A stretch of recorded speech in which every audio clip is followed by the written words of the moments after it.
so important to us, as they can make up our views on the world and our personalities. So for example, say if someone had not a happy childhood, then they're more likely to see the world as a negative, dark place where only bad things happen, compared to someone who has a more positive childhood. They are more likely to be happier when they grow up and make more positive memories. Memories are so important to us as human beings, and this can be shown in TV shows and films, where sometimes memories can be displayed as a flashback or a montage of things and episodes that have happened over time. This is mainly used to display emotions to the audience, or to display the end of something, or that something might happen to that character, which is why their memories are flashing.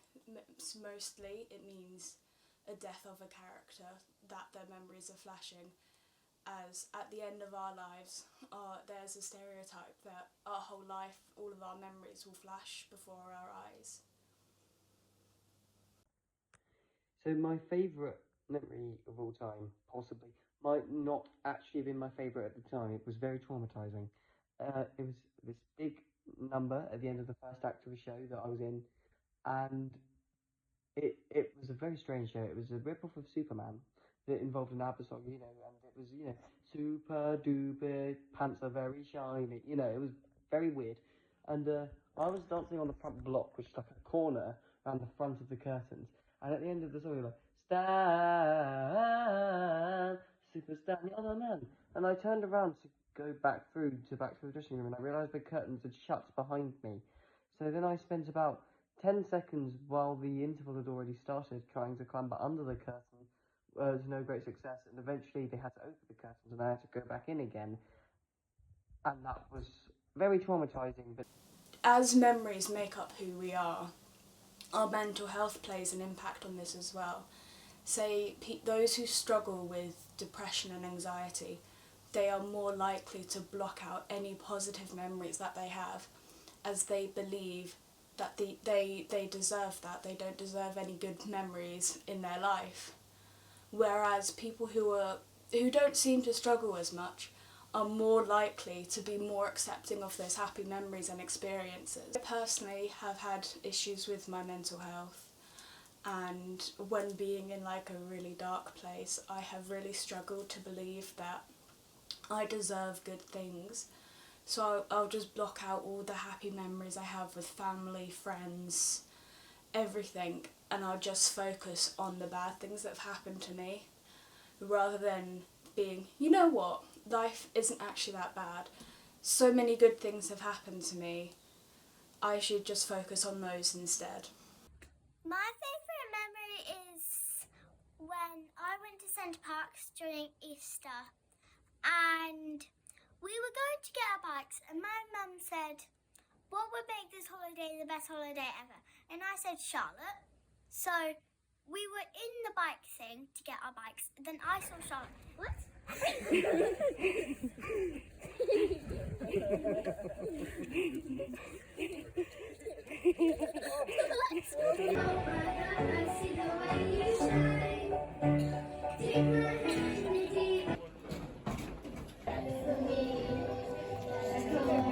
And we also went swimming every day. And we also went horse riding.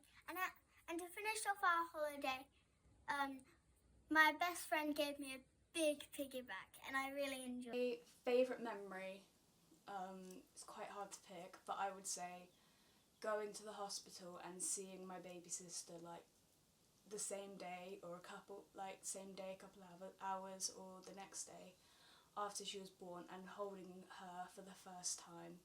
That is one of my favourite things ever, as we all got to be there as a family to like welcome her into the world, and she means a lot to me. And yeah, that is one of my favourite memories of all time.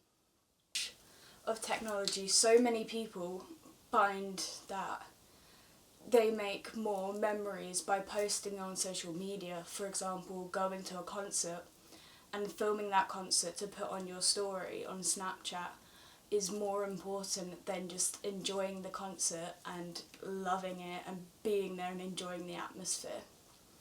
There's been studies done that shows people who have access to social media are more likely to struggle to remember an event than those who have had no access to social media, as by posting on social media they're not taking in the atmosphere of what's happening, and they're just quickly filming so they can show that they've been through that experience.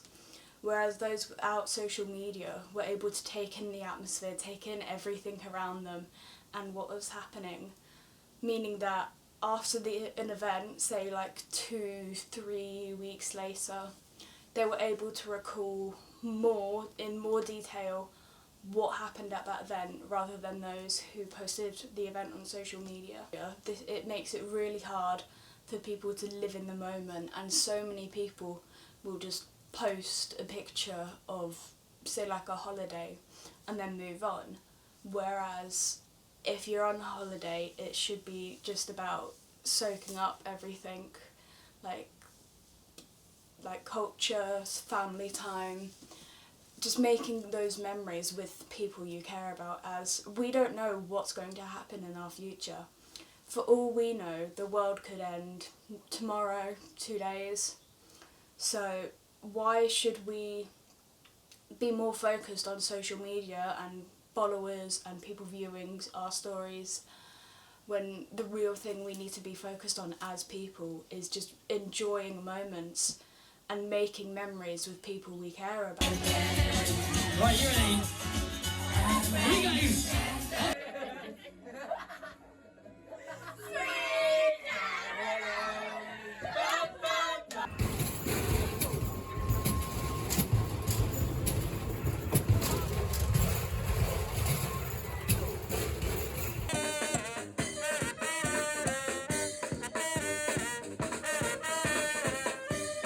Happy birthday, dear.